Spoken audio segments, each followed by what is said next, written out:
नमस्कार मित्रांनो, आपण पाहताय PSM व्हिडिओ ब्लॉग। आज व्हॅलेंटाईन डे चित्रपट किंवा कलाकार हे देखील या दिवसाचं औचित्य साधून एकमेकांच्या विषयी त्यांचं असलेलं प्रेम हे जाहीररित्या सांगण्याचा तो दिवस म्हणजे व्हॅलेंटाईन डे।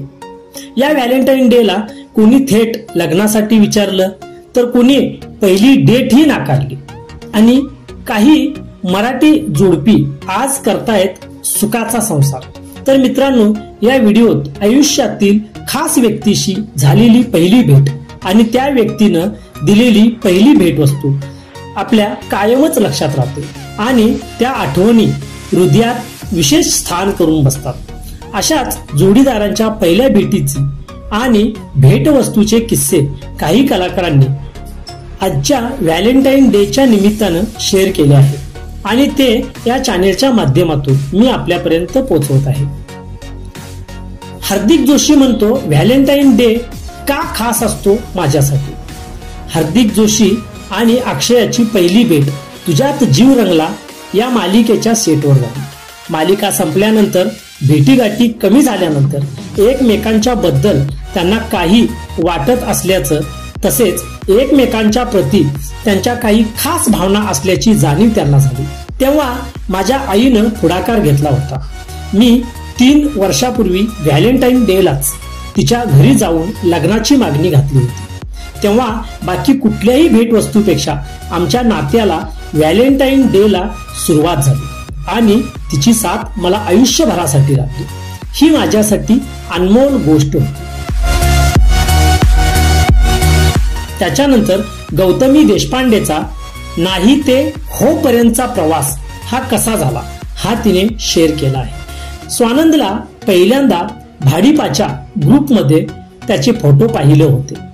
नंतर बराच काळ त्यांनी सोशल मीडियावर ते दोघे बोलायचे, पण ते प्रत्यक्ष पहिल्यांदा सप्टेंबर 2021 मध्ये भेटले। त्याच दरम्यान त्याने मला डेटवर यायला आवडेल का असं विचारलं, पण मी त्याला नकार दिला कारण त्या काळात मी वेगळ्याच मनस्थितीत होते। त्यातून बाहेर पडण्यासाठी त्यानंच माझ्यासाठी सोलो ट्रिप प्लॅन केली होती। त्या ट्रिपवर निघाल्यापासून पुन्हा घरी येईपर्यंत सतत आम्ही बोलत होतो। त्या ट्रिपवरून आल्यावर स्वानंदला ती हो म्हणाली। तिथून त्यांचा प्रवास सुरू झाला। स्वानंद नेहमीच सरप्राईज देत असतो। मागच्या वाढदिवसाला त्यानं मला युकुलेले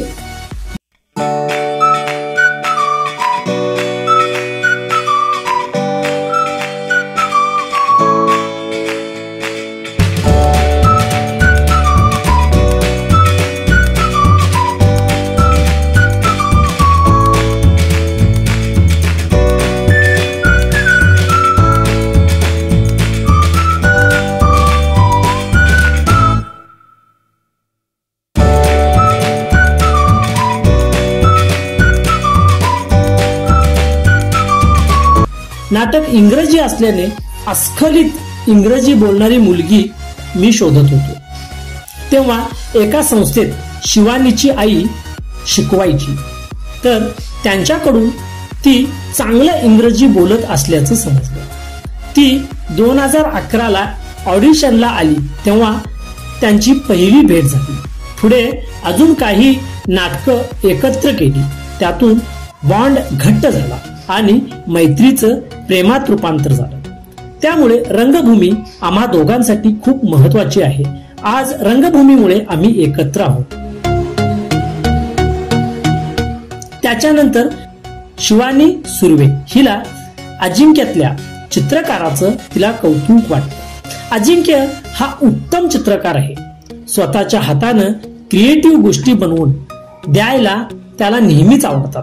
पहिल्या व्हॅलेंटाईन डेला अजिंक्यनं एक बॉक्स गिफ्ट केला होता। त्या बॉक्समध्ये त्यांच्या पहिल्या भेटीपासून ते अगदी तिने हो म्हणण्यापर्यंतचा प्रवास फोटो आणि शब्दांच्या द्वारे व्यक्त करण्यात आला होता।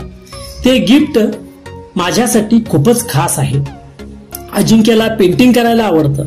त्याची ती कला जोपासण्यासाठी लागणाऱ्या वस्तू देण्याचा मी प्रयत्न करत असते। 2-3 वर्षापूर्वीच मी त्याला लाकडी बाग गिफ्ट केला होता, जो त्याला अनेक वर्षापासून हवा होता। ते त्याच्यासाठी खास गिफ्ट होतं. पहिल्या गिफ्ट बद्दल सांगायचं झालं तर मी त्याला घड्याळ गिफ्ट केलं होतं. शिवानी सुर्वे असं म्हणते. त्याच्यानंतर ऋता दुर्गुळे आणि प्रतीक हे दोघे पहिल्याच भेटीत त्यांच्या गप्पा रंगल्या. ऋता दुर्गुळे म्हणते, मी आणि प्रतीकनं पहिल्याच भेटीत जवळजवळ 6-7 तास गप्पा मारल्या. माझ्या आयुष्यात संवाद हा कायमचा खूप महत्वाचा ठरला. ज्या मुलाशी मी एवढ्या वेळ गप्पा मारू शकते तेही पहिल्याच भेटीत, तर ते नक्कीच काहीतरी खास आहे. मग आम्ही भेटायला बोलायला लागलो. तिथून आमचा प्रवास सुरू झाला. एकदा माझा अत्यंत प्रिय गॉगल तुटला. ते पाहून प्रतीकने मला पहिल्यांदा गॉगल गिफ्ट म्हणून दिले आणि मी लग्नाच्या वेळी त्याला पैशाचं पाकिट गिफ्ट केलं होतं. त्याच्यानंतर अभिषेक देशमुख आणि कृतिका हे एकत्र येण्याचं निमित्त ठरलं आणि ते म्हणजे नाटक. 2013 साली नाटकाच्या एका कार्यशाळेदरम्यान अभिषेक आणि कृतिकाची भेट झाली. अभिषेक म्हणतो, नंतर मी एक प्रायोगिक नाटक लिहिलं आणि दिग्दर्शित केलं होतं. त्या नाटकात कृतिका काम करत होती. या नाटकाच्या प्रवासात आमची छान मैत्री झाली. नंतर मैत्रीचं रूपांतर प्रेमात झालं. तिथून आमचा प्रवास सुरू झाला. कृतिकाला हाताने बनवलेली भेटवस्तू द्यायला आवडतं, त्यामुळे तिनं स्वतः बनवलेली डायरी मला दिली. त्यात तिच्या आणि माझ्या विषयीच्या सर्व भावना, आमचे फोटो असं सगळं काही होतं. त्यामुळे ते गिफ्ट आठवणीत राहणार आहे. तसंच कृतिकाला पाळीव प्राण्यांची आवड आहे. आमच्या लग्नाला 1 वर्ष झाल्यानंतर आमच्या लाडक्या श्वानाला डॅशला आम्ही घरी आणलं. नुकतंच आम्ही फिनलँडला जाऊन नॉर्थर्न लाईट्स अनुभवले. ती म्हणजे आम्ही सोबत केलेली सर्वात अविस्मरणीय गोष्ट आहे. असं म्हटलं तर मला वावगं ठरणार नाही. नक्कीच मित्रांनो, अशा कित्येक सिने कलाकारांनी आपल्या आठवणींना या व्हॅलेंटाईन डेच्या निमित्ताने उजाळा दिला आहे. नक्कीच आपण आपल्याही व्हॅलेंटाईन डेच्या अशा काही गोष्टी असल्यास कमेंटमध्ये कमेंट करून सांगायला विसरू नका. हा व्हिडिओ आवडला असल्यास आपल्या मित्रपरिवाराला शेअर करा. अद्याप आपण हे चॅनेल सबस्क्राईब केले नसल्यास चॅनेल सबस्क्राईब करा. धन्यवाद.